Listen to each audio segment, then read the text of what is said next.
पंचाचूली चोटियों की एक ऐसी श्रृंखला जिससे महाभारत का एक रहस्य जुड़ा है, जो बहुत ही खूबसूरत है, जिसे देखने के लिए सालों से लोग यहां पर आते रहे हैं।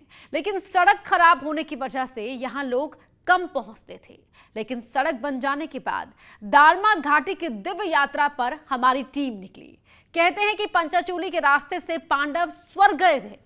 उसी स्वर्ग के रास्ते से होकर न्यूज़ 18 का कैमरा भी पहुंचा। हमने पूरे रास्ते की तस्वीरों को अपने कैमरे में कैद किया और आपके लिए एक स्पेशल रिपोर्ट बनाई। अगर आप साहसिक यात्रा के शौकीन हैं, पहाड़ों में घूमना चाहते हैं, 22,000 फीट की ऊंचाई पर रात बिताना चाहते हैं, तो अगले 15 मिनट तक हमारे साथ 190 किलोमीटर की इस दिव्य यात्रा पर चलिए।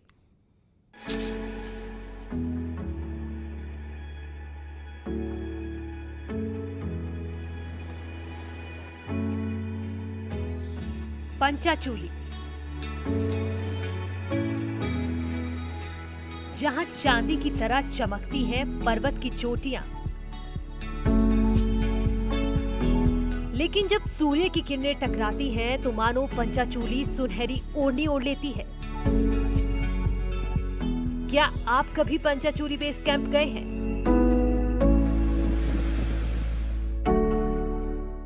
क्या आपको पता है कि ट्यूलिप के फूलों के बीच से पंचाचूली की चोटियां कैसी दिखती हैं? क्या आपको किसी ने बताया है कि पहाड़ियों के बीच बेस कैंप की रातें कैसा एहसास देती हैं? क्या किसी ने यहाँ तक पहुँचने वाले रास्तों की कहानियां सुनाई हैं? चीन और नेपाल सीमा के पास पिथौरागढ़ की पंचाचूली के नाम के पीछे भी अद्भुत कहानी है, जहां पहुंचना आसान नहीं है। लेकिन आज आपको न्यूज़ 18 की टीम उस रास्ते पर लेकर जाएगी जहां प्रकृति का खजाना है, जहां पहली बार कोई न्यूज़ चैनल पहुंचा। तो चलिए शुरू करते हैं दारमा घाटी की यात्रा। सबसे सुंदर घाटियों में एक घाटी कही जाती है दारमा घाटी। दारमा घाटी के सफर में अभी हम लोग निकले हैं। हमारे ठीक अगर हम देखें बाईं ओर तो वहाँ पर पड़ती है ब्यास घाटी को जाने वाला रास्ता है, और इस तरफ दारमा घाटी को निकलते हैं। और दारमा घाटी के ठीक अपोजिट में अगर हम कहें तो वहाँ पर चौदास घाटी है। पिथौरागढ़ से 90 किलोमीटर की यात्रा कर आपको धारचूला पहुंचना होगा। धारचूला से करीब 30 किलोमीटर चलने पर तवा घाट है और यहीं से दारमा घाटी के लिए रास्ते निकलते हैं। दारमा घाटी इसलिए भी मानी जाती है क्योंकि इसकी एक विशेष अपनी संस्कृति है। इसके अलावा साहसिक पर्यटन के लिए दुनिया में जानी जाती है। और पहली बार जब रोड यहाँ पर पहुंची है तो नेटवर्क 18 पहला ऐसा चैनल है जो इस सफर पर निकला है। पहले दारमा घाटी के रास्ते बहुत खतरनाक होते थे। ऊंची पहाड़ियों के बीच से गुजरने पर डर लगता था, लेकिन अब सड़क बन गई है तो रास्ते भी आसान हो गए हैं। CPWD ने तवा घाट से दारमा घाटी के ढांकर तक सड़क काटी है।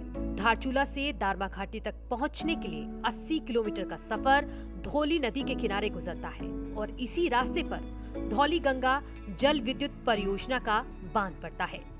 दारमा घाटी को जाते वक्त धौली गंगा जल विद्युत परियोजना का ये जो डैम है, ये डैम इसकी सुंदरता को चार चांद लगाता है। आमतौर पे ये पानी नीला रहता है, लेकिन बरसात के दिनों में जब ग्लेशियर पिघलते हैं तो इसमें कुछ धुंधलापन आता है। लेकिन यहाँ आने वाले लोगों को धौली गंगा का ये डैम सबसे ज्यादा भाता है। यहाँ से पानी छोड़ने की तस्वीरें अक्सर सोशल मीडिया पर वायरल भी हो जाती हैं।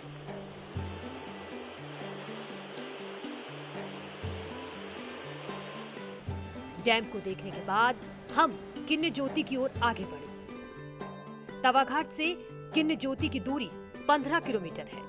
किन्ने ज्योति से ही चौदांस घाटी के लिए रास्ता कटता है। यही नहीं, यहाँ पर आपको झरने भी मिलेंगे। बरसात हो या गर्मी, यहाँ के झरने हमेशा लोगों को लुभाते हैं। तवा घाट से दारमा घाटी तक का सफर पूरा धौली नदी के किनारे होते हुए गुजरता है। आप देख सकते हैं आमतौर पे धौली नदी काफी शांत मानी जाती है, लेकिन बरसात के इन दिनों ये पूरी तरीके से अपने उफान पर है। धौली नदी के किनारे होते हुए दारमा घाटी का सफर तय किया जा सकता है। 2013 की आपदा में किन्ने ज्योति में सब कुछ तबाह हो गया था। पूरा बस्ती साफ हो गया था। पूरा नुकसान तो ही आदमी का हुआ, बाकी लोग कुछ पहाड़ की तरफ जाके बच गए। बाकी यहाँ तक मलबा पहुँच गया था। मलबा जबकि नदी कितना दूर है, लेकिन वो दिक्कत वही थी। लेकिन पिछले 8 सालों में यहाँ पर सब कुछ सामान्य हो गया है। किन्नी ज्योति में आपको एक छोटा होटल मिलेगा। अक्सर यहाँ से गुजरने वाले लोग चाय नाश्ते के लिए यहाँ पर रुकते हैं और फिर दारमा घाटी या चौदांस के लिए निकल जाते हैं। कंचोती से चौदास और दारमा घाटी का सफर आपस में बढ़ता है। आप देख सकते हैं ये जो पुल ठीक मेरे पीछे है, इस पुल से जब हम निकलते हैं तो तब चौदास घाटी को जाते हैं और ये जो सड़क आप मेरे पीछे देख रहे हैं, इस सड़क से आगे होते हुए हम लोग दारमा घाटी का सफर तय करेंगे। किन्नी ज्योति से जब आगे बढ़ते हैं तो रास्ते में मांसाहार करने वालों के लिए एक स्पेशल डिश मिलती है। उसका नाम है सूखा मीट। इसके बारे में बहुत कम लोग जानते हैं। उर्थिंग में कुछ दुकानदार सूखा मीट बेचते हैं। कहते हैं कि सूखा मीट रखना यहाँ की परंपरा है, क्योंकि ये हिमालय का ऊंचा इलाका है। शहरों में मिलने वाले मीट के मुकाबले ये काफी महंगा होता है। अब ये बकरा जैसे नीचे ऊपर आने समय काटते हैं सर, मतलब 6 महीने के आसपास में आ रही है बकरी नीचे ऊपर, और एक बकरी होते हैं सर लगभग 40-45 किलो तक का, और ये मतलब 4-5 महीने 6 महीने तक सुखाने के बाद पड़ता है सर 3 किलो का ऑर्डर लगा के। एक कच्चा मीट है सर 500 का, मान लीजिए चलो 3 किलो का 1 किलो भी नहीं पड़ता, सब सिक्योरिटी होता है 1500 का। पहले भी लोग पंचाचूली जाते थे, लेकिन यात्रियों की संख्या बहुत कम होती थी। अब पहाड़ों को काटकर सड़क बना दी गई है, जिससे होकर न्यूज़ 18 की टीम पंचाचूली की ओर बढ़ रही थी। नदी के किनारे से गुजरने का एहसास अद्भुत था। जैसे जैसे हम बेस कैंप की ओर बढ़ रहे थे, ठंड भी बढ़ती जा रही थी और पंचाचूली की 5 चोटियां करीब आती जा रही थी।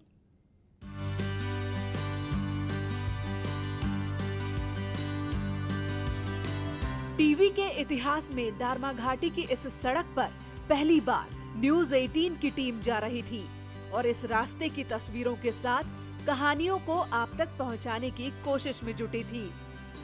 उथिरंग से आगे निकलने के बाद प्रकृति का रूप और भी लुभावना हो जाता है। छोटे छोटे गांव मन मोह लेते हैं। उथिरंग से निकलने के बाद हम थोड़ी देर में ही दरगांव पहुंच गए। दरगांव दारमा घाटी का पहला गांव है। पहले लोग तवा घाट से दरगांव तक पैदल ही जाते थे। दारमा घाटी का पहला गांव पड़ता है दर। दर में तकरीबन 300 परिवार रहते हैं। एक दौर था, दर तक पहुंचना लोगों के लिए काफी मुश्किल भरा होता था, लेकिन अब हालात बदले हैं। यहाँ सड़क पहुंची है, जिसके बाद स्थानीय लोग आसानी से अपने गांव पहुंच रहे हैं। यही नहीं, चीन बॉर्डर के करीब बसे इस इलाके में जो सुरक्षा तंत्र है, उसकी आवाजाही भी आसान हो गई। दारमा घाटी में कुल 14 गांव बसे हैं। 8 गांव धौली नदी की दाईं ओर और 6 गांव बाईं तरफ बसे हैं। बड़े बड़े ग्लेशियर इन गांवों के आसपास हैं। पूरे साल यहाँ बर्फ जमी रहती है। उच्च हिमालयी इलाके में बसी दारमा घाटी को धौली गंगा 2 भागों में बांटती है। जिस इलाके में अभी हम मौजूद हैं, उसके ठीक अगर हम नदी के पार देखें तो 6 गांव यहाँ पर मौजूद हैं और 8 गांव नदी के इस तरफ हैं। इस तरीके से कुल मिला के दारमा घाटी में 14 गांव हैं जो उच्च हिमालयी इलाके में मौजूद हैं, प्रकृति से भरपूर है। गर्मियों के सीजन में ही लोग इन गांवों में रहते हैं। ठंड बढ़ने के साथ ही निचले इलाकों में चले जाते हैं। 6 महीने तक दारमा घाटी इंसानों से गुलजार रहती है और 6 महीने तक बर्फ में ढकी रहती है। की समस्या है स्वास्थ्य सुविधा। यहाँ बिल्कुल, यहाँ 6 महीने हम नीचे रहते हैं, 6 महीने यहाँ माइग्रेट पे आते हैं और यहाँ मुख्य रूप से बेरोजगार काश्तकार लोग आते हैं जो अपना जीवन यापन करने के लिए आते हैं। उनकी मुख्य मूलभूत सुविधा स्वास्थ्य सुविधा न होने से यहाँ के लोग काफी दिक्कतों का सामना करना पड़ता है। डिजिटल इंडिया के तहत अब इन गाँव को वी-सेट से जोड़ दिया गया है और अब हर हाथ में मोबाइल फोन भी है। समस्या तो वी-सेट तो लग गया, रोड भी बन गई, सोलर लाइट भी बन गया, अभी वो शौचालय भी बन गया, अभी वो नहीं बना है, मतलब चिकित्सालय वाला प्रॉब्लम पड़ रहा है। जाना है पिथौरागढ़ दारचूला जहाँ भागना पड़ता है और स्कूल की दिक्कत हो रही है, वो यही समस्या है। दारमा घाटी का सबसे सुंदर गांव है बालिंग। 10,000 फीट की ऊंचाई पर बसा है बालिंग गांव। सभी घर पारंपरिक शैली में बने हैं।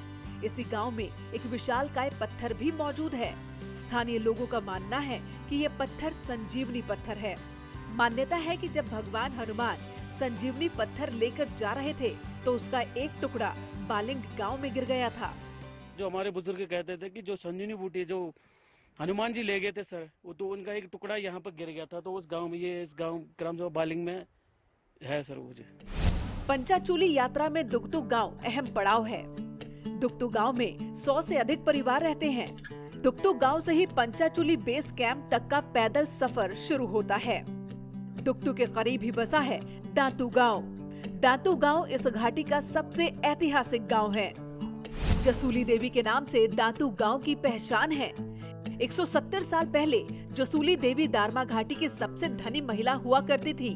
तिब्बत के साथ व्यापार करके उनके परिवार ने अकूत संपत्ति अर्जित की थी। अचानक अपने इकलौते पुत्र के देहांत होने के कारण काफी मानसिक तनाव में थी, तो वो इतनी धनवान थी कि वो प्रतिदिन पंचाचूली ग्लेशियर से बहने वाली नदी में वो सोने चांदी के सिक्के और कीमती सामान फेंकती जाती थी रोजाना। इसी दौरान कुमाऊं कमिश्नर हेनरी रैमजे की नजर जसूली पर पड़ी। उन्होंने जसूली को धन बहाने की जगह सही इस्तेमाल करने की राय दी। इसके बाद जसूली ने अपनी संपत्ति अंग्रेजी हुकूमत को दे दी। जसूली की संपत्ति से अंग्रेजी सरकार ने टनकपुर और काठगोदाम तक 300 धर्मशालाओं का निर्माण करवाया और इसीलिए ये गांव दारमा घाटी का मशहूर गांव है। पंचाचूली जाते वक्त अक्सर ये गांव यात्रियों को अपनी ओर खींचता है और सुरक्षा की दृष्टि से भी ये इलाका काफी महत्वपूर्ण है। दारमा घाटी में डाकर तक सड़क पहुंची है और डाकर में ही आईटीबीपी की एक चौकी है जो चीन सीमा पर यहाँ पर तैनात रहती है। चीन सीमा को ये इलाका दो तरफ से जोड़ता है। एक मैं आपको दिखाऊं, ठीक हमारे पीछे का जो इलाका है ये आगे जाकर चीन सीमा पे मिलता है। दूसरा शिबू का इलाका है जो मेरे दाएं हाथ की ओर है, ये इलाका भी चीन सीमा को जोड़ता है। एक तरीके से ये कह सकते हैं कि सुरक्षा तंत्र के लिहाज से भी ये इलाका खासा संवेदनशील है। शायद यही वजह है कि यहाँ पर भारतीय सेना को भी अब तैनात किया गया है। डाकर गांव पिथौरागढ़ से 190 किलोमीटर दूर है और दुगतु से 4 किलोमीटर की खड़ी चढ़ाई पार करनी पड़ती है।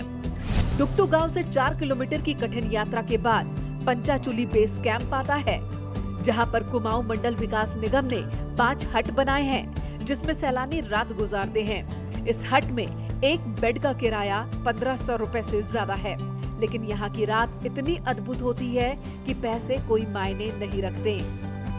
जब से यहाँ रोड हुई तब से यहाँ पर्यटक काफी आते हैं और बेस कैंप नाम से यहाँ पर जाना जाता है। 5 हट है, पंचाचूली के नाम से आते हैं लोग और पर हट में 6 लोग को रहने का व्यवस्था है और रहना खाना पीना सारी चीजें का उचित व्यवस्था में है यहाँ। पर्यटक यहाँ सिर्फ 4 महीने ही आ सकते हैं। ज्यादा ठंड की वजह से यहाँ पर रहना मुश्किल होता है और आने जाने के रास्ते भी खतरनाक हो जाते हैं। इसलिए 4 महीने तक बेस कैंप में सैलानियों का तांता लगा रहता है। बेस कैंप से पंचाचूली तलहटी का जो सफर है तकरीबन 4 किलोमीटर का ये सफर है। इस दौरान कई खूबसूरत नज़ारे देखने को मिलते हैं। साथ ही जो ग्लेशियर है जगह जगह देखने को मिल रहे हैं। एक ग्लेशियर टूट के यहाँ पर भी पड़ा हुआ है, तो आप अंदाजा लगा सकते हैं कि जब पूरा उत्तर भारत गर्मी में तप रहा है तो यहाँ का नज़ारा किस तरीके का होगा। बेस कैंप से पंचाचूली की चोटियां नजर आती हैं। 5 चोटियां होने की वजह से इसे पंचाचूली कहा जाता है। पंचा मतलब 5 और चूली का अर्थ है चोटियों से। आसमान को चूमती ये चोटियां हमेशा बर्फ से ढकी रहती हैं। पंचाचूली की सबसे ऊंची चोटी 22,650 फीट है। छोटी चोटी की ऊंचाई 20,708 फीट है।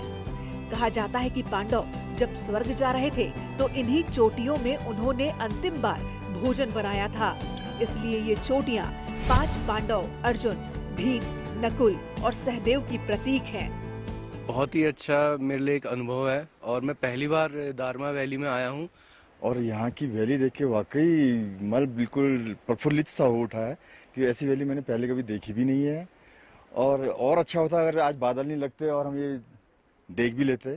जो दारमा घाटी जो है बहुत ही सुंदर यहाँ पर प्राकृतिक सौंदर्य देखने को मिला। मैं पहली बार यहाँ पर आया हूँ जो है। हर कोई पंचाचूली को देखना चाहता है, लेकिन अक्सर बारिश के दिनों में बादल ढक लेते हैं।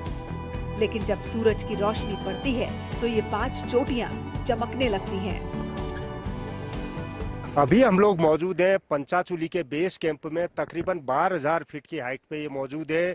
आप देख सकते हैं ठीक मेरे पीछे पंचाचूली की 5 चोटियां यहाँ पर दिखाई दे रही हैं।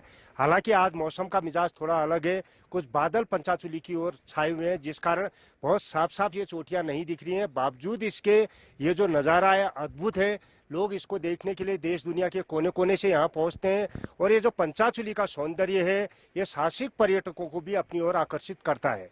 विजयवर्धन उप्रेती, न्यूज़ 18, पंचाचूली, पिथौरागढ़।